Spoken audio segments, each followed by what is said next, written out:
नमस्कार मित्रों और विद्यार्थियों। आज मैं निर्मला पुतुल की एक कविता आओ मिलकर बचाएं। ये कविता आदिवासी संस्कृति की रक्षा के लिए, प्राचीन परंपरा के लिए, आदिवासी क्षेत्र की तमाम धरोहर को सुरक्षित रखने के लिए आदिवासी महिला निर्मला पुतुल की कविता लेकर आपके समक्ष प्रस्तुत हूं। पूर्वोत्तर संस्कृति है, कविता संथाली संस्कृति, आदिवासी संस्कृति पूर्वोत्तर राज्यों, झारखंड की हैं कवित्री, और ये कविता मुक्तक छंद होते हुए भी, मुक्त छंद में बनी हुई रचना होते हुए भी भावनाओं की अभिव्यक्ति और हृदय की पीड़ा और समाज का सुधार की अद्भुत त्रिवेणी का दर्शन होता है। आइए एक कविता को देखते हैं। आओ मिलकर बचाएं। शीर्षक ही बड़ा गजब का है। कोई भी काम अकेला नहीं हो सकता। कोई कह दे मैं देश नहीं मिटने दूंगा, मैं कुछ कर ही नहीं सकता, मैं अकेला व्यक्ति है। हमें जब काम करना होगा तो आओ मिलकर काम करना होगा। शायद ये दो शब्द अटल जी कविता में आते हैं, आओ मिलकर दिया जलाएं। जब समूह में हम काम करते हैं, एक अकेला चना भाल नहीं फोड़ सकता।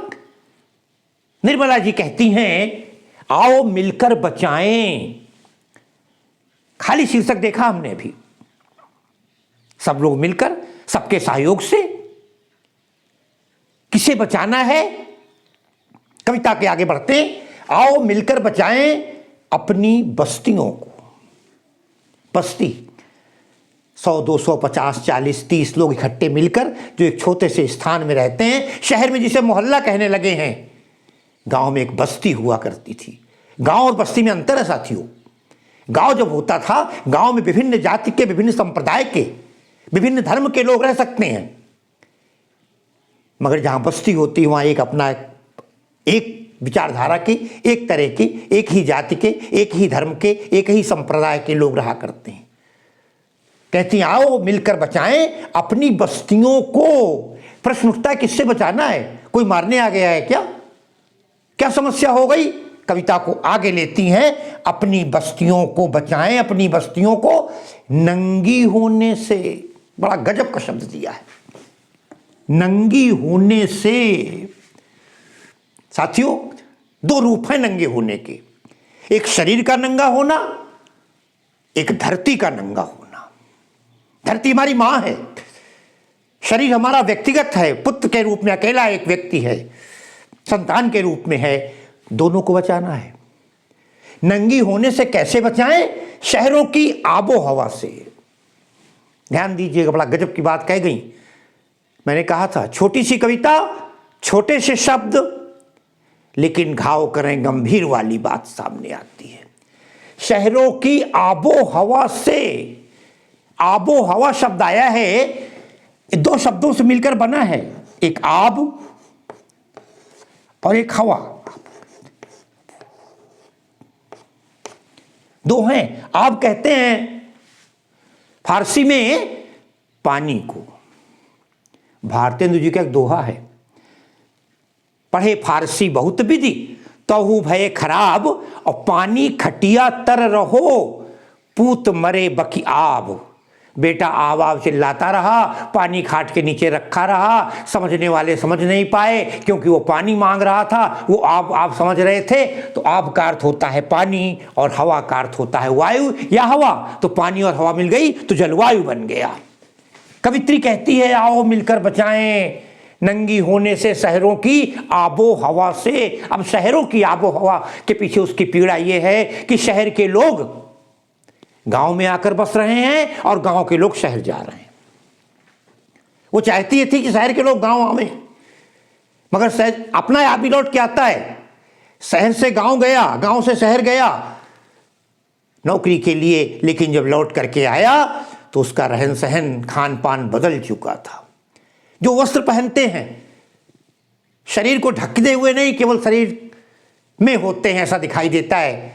अर्धनग्न अवस्था में जो आज की ड्रेस है नवयुवकों की, नवयुवतियों की, बच्चों की, उससे पीड़ा है, उससे दुख है। कहती है शहरों की जो आबो हवा लग रही है, पहनावा जो आ गया है, वो पहनावा देखकर दुख होता है, क्योंकि उसमें हमारी अर्धनग्न अवस्था है कपड़ों की और शरीर का प्रदर्शन है। एक हमको अपनी ये संस्कृति बचानी है। और क्या बचा नंगा होने से? धरती, अरे धरती के सारे पेड़ कट रहे हैं, लोग मकान बना रहे हैं आकर के अच्छे अच्छे, और जो हमारी खुली धरती थी उसमें लगे हुए पेड़ थे वो सारे वृक्ष कटे जा रहे हैं। धरती भी वृक्ष विहीन हो गई है, शरीर भी वस्त्र विहीन हो गया है। वो कहती है हमको दोनों को बचाना है, नंगी होने से, शहरों की आबो हवा से बचाएं उसे किसे? अपनी बस्ती को, अपनी संस्कृति को, अपनी सभ्यता को, अपने गांव को, अपने क्षेत्र को होना भी चाहिए। हमारे कहा गया जिस देश जाति में जन्म लिया बलिदान उसी पर हो जाए।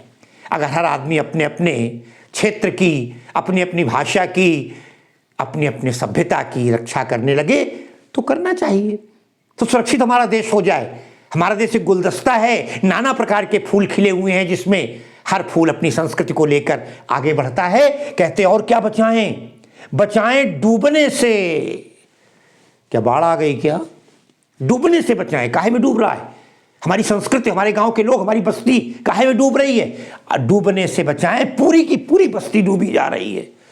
किससे डूब रही है? बोली हड़िया में।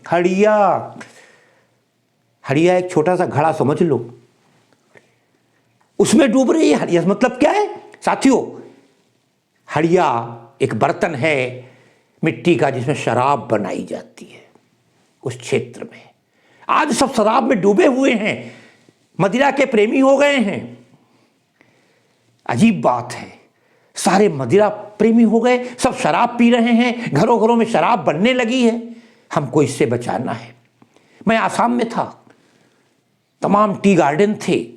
टी गार्डन में काम करने वाली महिलाएं, मैंने कई उन महिलाओं से बात की जब मैं गया टी गार्डन में। तो आपके पति क्या करते हैं? पति कुछ नहीं करते, घर में रहते हैं।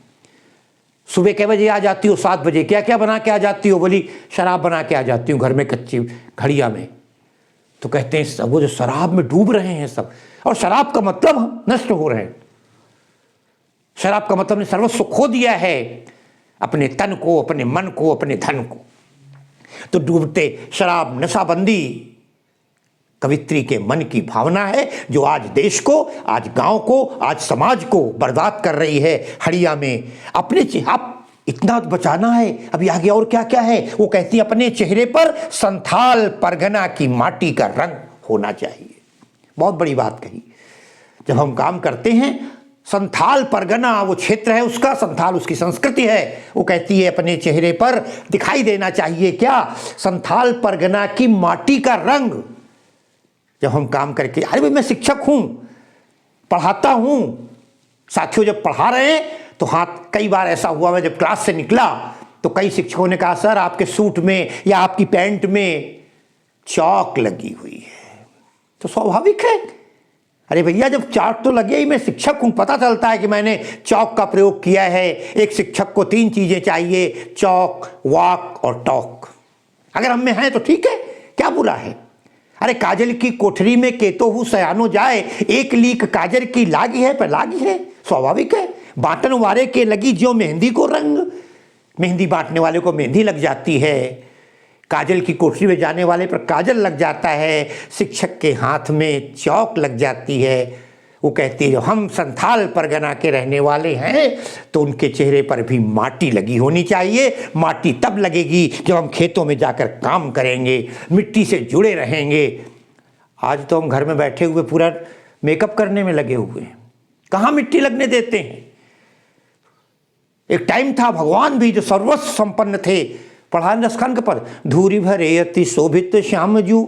ये देखिए धूरी भरे, वहां भी धूल लगी हुई उनके चेहरे पर। अरे उद्धव लौट कर आए थे ब्रज रज रंजित से, ब्रज की धूल सने हुए दिखाई दे रहे थे। लगे जब धूल लगती है तो हम उस माटी से जुड़ जाते हैं। चंदन है इस देश की माटी, तपोभूमि हर ग्राम है, हर बाला देवी की प्रतिमा। अरे बच्चा बच्चा राम है। वो कहते हैं बचाएं अपने चेहरे पर क्या होना चाहिए, संथाल परगना की माटी का रंग होना चाहिए। हमें माटी से, हमें इस धरती से जुड़ा रहना चाहिए। और क्या चाहती है वो साथियों, तमाम इतने पॉइंट हैं 10-12 जो वो चाहती है। और अगर हर पॉइंट पर मैं तो कहता हूं एक निबंध लिखा जा सकता है। और अगर मैं 1-1 मिनट ही बोलूंगा 10-12 मिनट तो हो ही जाएंगे। केवल आधी कविता में कहती भाषा में झारखंडीपन चाहिए। झारखंडीपन, झारखंड की भाषा झारखंडी। अरे हमें भाषा में टोन आनी चाहिए, हम किस भाषा के हैं। हमें कई लोग हमें ऐसे मिले, हमने कहा आप बिहार के रहने वाले हैं। उन्होंने कहा अरे आप कैसे जान गए, मैं तो आपसे खड़ी बोली में बात नहीं कर, नहीं भाषा टोन बता देती है। अरे मुझसे आसाम में कई लोगों ने कहा था सर आप कानपुर के हैं क्या, हमने कहा कैसे पता, कहने लगे नहीं आपकी भाषा में मतलब आदमी की भाषा। आज हम कर रहे हैं, मनुष्य को 3 चीजें ऐसी होती हैं जिससे उसकी पहचान होती है, भाषा, भूषा और भोजन। आज हमने भाषा खो दी। आज हम बड़े गर्व के साथ अंग्रेजी में बात करते हैं। अंग्रेजी में बात करके आप क्या बता सकते हैं, आप किस देश के हैं, किस गांव के हैं, किस प्रांत के हैं, किस जिले के हैं, कोई पता नहीं। अरे भोजपुरी बोल रहे हैं, हम बिहार के हैं, भोजपुर के हैं। मैथिली बोल रहे हैं, मिथिला के हैं, स्वाभाविक है। हम बुंदेलखंडी बोल रहे हैं, बुंदेलखंड के हैं। हम कुमायूनी बोल रहे हैं, गढ़वाली बोल रहे हैं, हम गढ़वाल के हैं, उत्तराखंड के हैं। हम मलयालम बोल रहे हैं, हम तेलुगु बोल रहे हैं, कन्नड़ बोल रहे हैं, हम उस दक्षिण भारत के हैं। भाषा में झारखंडीपन झलकना चाहिए, हमें अपनी भाषा से गर्व होना चाहिए। कहते भाषा में झारखंडीपन पता लग जाना चाहिए हम वहां कहाँ के हैं। ठंडी होती दिनचर्या में जीवन की गर्माहट, आज दिनचर्या ठंडी हो गई, जोश गायब, उमंग गायब, उत्साह गायब, आए और लेट गए। जोश होना चाहिए, ये इतनी गर्माहट होनी चाहिए। सीने पे सही गोली हमने, फिर भी न जुबा खोली हमने। ठंडी होती दिनचर्या, ठंडी है ही, सो गए तो मन नहीं है, चलो कल जाएंगे, आज का है कल भजूंगा, काल का है फिर काल। कबीर कहते हैं आज काल के करत ही अवसर जासी चाल। आज जीवन में हमारे दिनचर्या में गर्माहट नहीं है, तेजी नहीं है, उमंग नहीं है, जोश नहीं है। गर्माहट, मन का हरापन, मन में प्रसन्नता नहीं है, नीरस है, काम चल रहा है, एक एक दिन बीत रहा है जिंदगी का ऐसे ही, आज नहीं कल कर लेंगे। तो जीवन में मन का हरापन होना चाहिए। हरापन का मतलब मन, क्योंकि मन प्रसन्न होना चाहिए, क्योंकि मन के हारे हार है और मन के जीते जीत। मन का हरापन, इतना ही नहीं भोलापन दिल का, बहुत बड़ी बात कह दी। हमें जीवन की गर्माहट तो हो, हमें जोश तो हो, उमंग तो हो, लेकिन भोलापन, हम भोले हों, किसी के साथ अन्याय न करने दें, किसी पर अत्याचार न करें, किसी को लूटे नहीं, किसी को सताए नहीं। भोलापन, कृष्ण भगवान शंकर का नाम भोलेनाथ है, उनके भोलेपन की निशानी है भोलापन। मन भोला, मन निर्मल, निर्मलम पवित्र मन होना चाहिए।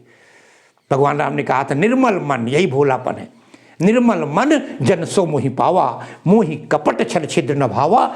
दिल का भोलापन होना चाहिए। सब अपने हैं, वसुधैव कुटुंबकम की भावना है। जिस देश जाति में जन्म लिया है उसके लोगों से प्रेम की भावना है। भोलापन दिल का, अक्खड़पन अडिग भी होना चाहिए, लाल बहादुर शास्त्री की तरह, है ना। सर कटा सकते हैं लेकिन सर झुका सकते नहीं, ये अक्खड़पन है। करो या मरो, ये अक्खड़पन है, वास्तविकता है। कहते हैं मन का अक्खड़पन, जुझारूपन, जुझारू संघर्ष, मर जाएंगे, मिट जाएंगे, हो जाएंगे बलिदान। मन का जुझारूपन भी होने चाहिए। भीतर की आग, भीतर का जोश, नहीं हम करेंगे, मरेंगे, मिटेंगे, अपनी आज़ादी को हम हरगिज मिटा सकते नहीं, ये लाइन होनी चाहिए। स्वतंत्रता हमारा जन्म सिद्ध अधिकार है, हम उसे लेकर रहेंगे, ये जुझारूपन होना चाहिए। कोई कैसे आ जाएगा, ये गुण होना चाहिए, जुझारूपन, संघर्ष, भीतर की आग। भीतर की आग का मतलब ही है मन में एक ऐसी भावना जो तमाम कालुष्यता को नष्ट कर दे, जो हमारे अंदर एक जोश और उत्पन्न कर दे, एक तेजी ला दे, एक जोश ला दे, एक उमंग ला दे, एक उत्साह ला दे। भीतर की आग, धनुष की डोरी, वहां की संस्कृत थी धनुष, आज हमने भूल गए, तमंचा डाले घूम रहे हैं। तो धनुष की डोरी जो वहाँ की संस्कृति है, शिकारी परंपरा है, धनुष की डोरी, तीर का नुकीलापन, खाली टांग देने से नहीं होगा। एक तलवार टंगी है बाबा के जमाने की, उससे क्या होगा? तीर का नुकीलापन, कोई भी औजार हो, चाकू हो, अगर नुकीलापन है तो ये सिद्ध करता है कि काम हो रहा है। कुल्हाड़ी है, अगर धार उसकी मर गई तो किस काम की, बेकार, जंग ला गया, जंग खा गया। तीरों में नुकीलापन होना चाहिए, कुल्हाड़ी की धार तेज होनी चाहिए, ताकि हमको पता लगता रहे कि हम बराबर काम कर रहे हैं, खेत काट रहे हैं, खेत मड़ रहे हैं, खेत जोत रहे हैं। कुल्हाड़ी की धार, जंगल की ताजा हवा, यह बहुत सुंदर बात। जंगल में ताजा हवा तब आएगी जब हमारी फसल लहलहा रही होगी, हवा चलेगी, सरसों महकेगा, आम के पेड़ अगर हैं आसपास तो आम की बहर आएगी, गुलाब के फूल हैं, गुलाब की महल आएगी, बेला, चमेली, अगर अनाज, चना और गेहूं फैला हुआ है, मटर लगा हुआ है सर, तो इनको सबकी महक आएगी। जंगल की ताज़ा हवा मिलनी चाहिए। हमारे जंगल ऐसे होने चाहिए, खाली सूख गए जंगल, पेड़ पड़े हुए हैं, वो जंगल नहीं चाहिए। जंगलों की ताज़ा हवा, नदियों की निर्मलता, आज नदियाँ प्रदूषित हो रही हैं।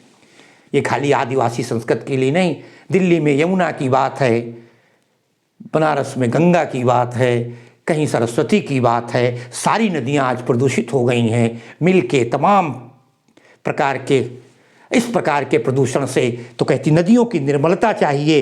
पहाड़ों का मौन आज खत्म हो गया है। आदमी पहाड़ पे इसलिए जाता था कि वो संस्कृति अपनी बचा सके, एकांत में बैठ सके रहे। हमारे पर्वतों में बैठ करके तमाम ऋषियों मुनियों ने बड़े बड़े ग्रंथों की रचना की है। मौनम स्वीकार लक्षणम होता है। मौन मनुष्य के अंदर शांति प्रदान करता है। जब व्यक्ति परेशान हो जाया करता था, किसी नदी के किनारे या पर्वत पर बैठ कर जाता है, तो आज पहाड़ों में मौन खत्म, वहाँ हलचल हो रही है, बाजे बज रहे हैं, वहाँ लोग शहरों के तमाम आर्केस्ट्रा लगाए हुए हैं। पहाड़ों का मौन, गीतों की धुन, हमें वो गीत चाहिए जो हमारे आदिवासी गीत हैं। हमें टेप रिकॉर्ड लगा करके वो गाने नहीं सुनने। गीतों की धुन, मिट्टी का सौंधापन, बड़ा सुंदर शब्द प्रयोग किया है, सौंधापन। साथियों, सौंधापन कहते हैं बढ़िया महक आवे। ऐसे जंगल में निकल जाओ, कोई महक नहीं आएगी, लेकिन कोई जुता हुआ खेत पड़ा हो, जब नीचे मट्टी, गीली गीली मट्टी निकलती है, रंग उसका बदला हुआ, एक बढ़िया महक आती है। हमें याद है हमारी माँ, हमारी दादी जो रोटी बनाया करती थी, कभी कभी चने की आटे की, तो फिर उसमें कभी कभी नमक वमक डाल दिया करती थी, लहसुन वगैरह भी, तो बड़ी बढ़िया रोटी निकलती थी। सौंधी रोटी कहलाया करती थी। सौंधापन, नमकीनपन, एक लावण्यता, एक सुंदरता। तो कहते हैं कि मिट्टी का सौंधापन तब होगा जब मिट्टी निरंतर फसलों को उपजाती रहेगी, फसलों को तब उपजाएगी, हम उसमें खेत जोतेंगे, खेत बोएंगे। तो कहते हैं सौंधापन, फसलों की लहलहाट होगी, फसल लहलहाएंगी आगे और चलती जाएंगी। कवित्री इन्हीं तमाम बातों को बढ़ाते हुए फिर आगे बढ़ती है कि इन चीज़ों की आवश्यकता है जो धीरे धीरे नष्ट हो रही हैं। वो नहीं चाहती कि हमारे यहाँ की कोई चीज़ नष्ट हो। आगे कहती है हमें चाहिए क्या, ये चीज़ें हमारी थी और चली जा रही हैं। नाचने के लिए खुला आंगन, बहुत सुंदर बात कही, नाचने के लिए खुला आंगन। साथियों, आज के घर में देखिए ना, शहरों में तो गायब हो गया, अपार्टमेंट कल्चर आ गया, कहाँ खुला आंगन है। एक जमाना था जब केवल खेलत खात फिरें अंगना, भगवान स्वयं खेलते और खाते हुए आंगन में घूमा करते थे। आज आंगन है ही नहीं, गायब हो गए। वो कहती नाचने के लिए खुला आंगन, जो महिलाएं हैं, लड़कियां हैं, सीखना चाहें तो एक हर घर में, इतने सीमित घर भी न हो जाएं कि आंगन गायब हो गया, अपार्टमेंट कल्चर आ गया, महल बन गए, हमें वही कच्चा घर चाहिए।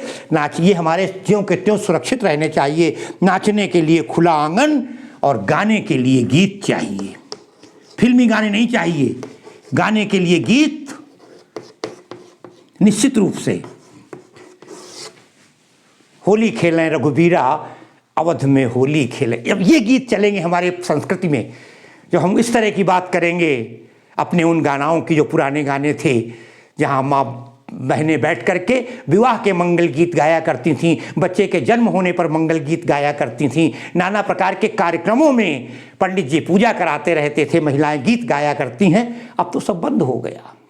लोग कहते टेप लगा देंगे, हम नेट से सर्च कर लेंगे तो गाने के लिए गीत, हंसने के लिए थोड़ी सी खिलखिलाहट, बहुत बढ़िया बात कही।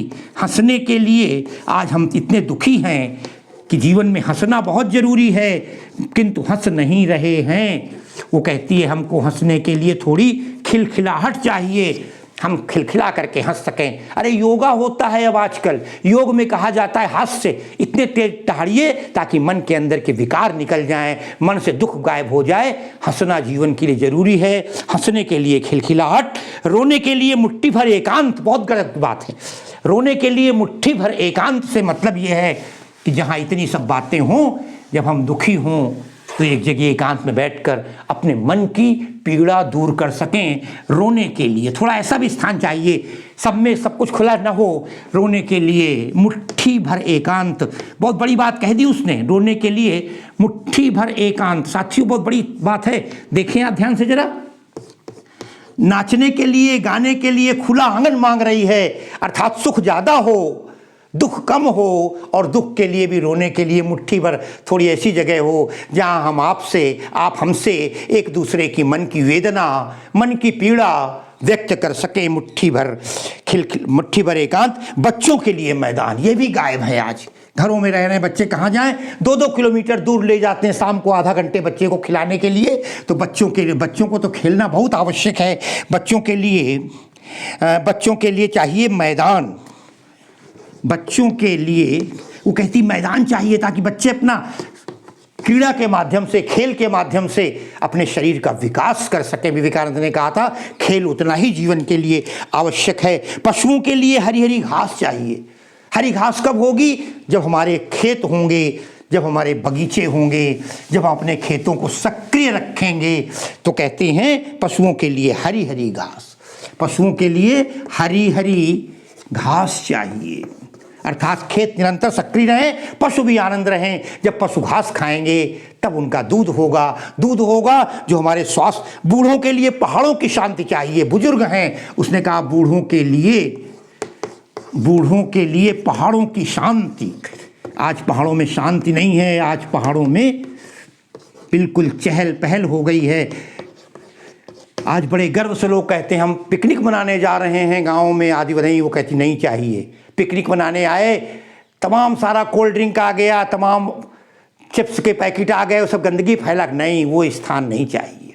वो कहती है बूढ़ों के लिए पहाड़ों की शांति। और इस अविश्वास भरे दौर में, बड़ी अच्छी बात कही, और इस अविश्वास भरे, आज विश्वास नहीं एक दूसरे के प्रति, हमें आप पर विश्वास नहीं, आप पर हम पर विश्वास नहीं। इस अविश्वास भरे दौर में एक और चीज चाहिए, थोड़ा सा विश्वास, क्योंकि विश्वासम फलदायकम, विश्वास ही फल को देता है। विश्वास करो, कोई सब अपने हैं, विश्वासम। थोड़ी सी उम्मीद, आशावादी कविता है, आशावाद बनो, थोड़े से सपने, जीवन को टारगेट बनाओ। वीर तुम बढ़े चलो, धीर तुम बढ़े चलो, सामने पहाड़ हो, सिंह की दहाड़ हो। थोड़ा सा विश्वास भी हो, अपनी गंतव्य पाने की लालसा हो, इच्छा हो। आओ मिलकर बचाएं, वो कहती है, आओ सब लोग लग जाओ, मिलकर बचाएं। इस दौर में भी कितनी बड़ी आशावादिता है, कहती है इस दौर में भी बचाने को बहुत कुछ बचा है, आज भी समय है। अगर हम चाहेंगे तो हमारा देश फिर से सस्य श्यामल हो उठेगा, हरा भरा हो छूटेगा। हमारी वो संस्कृतियां जिन पर हमें गर्व है। साथियों, खड़ी बोली में कविता है, तमाम सारे तत्सम तद्भव और देशज शब्दों का भोरभार है। अनुप्रास है, पुनरुक्ति प्रकाश है, मुक्तक छंद है, अनुप्रास पुनरुक्ति प्रकाश और मुक्तक छंद है कविता में। आशावादी कविता है, प्रेरणादायी कविता है, अपने स्व की भावना है, आत्मा की भावना है, अपनी भावना है, अपने को बचाने की भावना है। जिस देश जाति में जन्म लिया उसमें बलिदान होने की भावना है। शायद राम नरेश त्रिपाठी ने लिखा था ना, होना भी चाहिए सबको अपनी अपनी भावना के लिए। उन्होंने लिखा था विश्वत रेखा का वासी जो जीता है नित हाँफ हाँफ कर, अरे रखता है अनुराग अलौकिक। वह भी अपनी मातृभूमि पर, सबको अपनी मातृभूमि पर गर्व होना चाहिए। जननी जन्मभूमिश्च स्वर्गादपि गरियसी। इन्हीं पंक्तियों के साथ भगवान राम को भी अयोध्या प्यारी थी। उन्होंने कहा था अति प्रिय मोहि यहाँ के वासी। भगवान कृष्ण ने तो यहाँ भी कह दिया था उधव मोहि ब्रज बिसरत नहीं।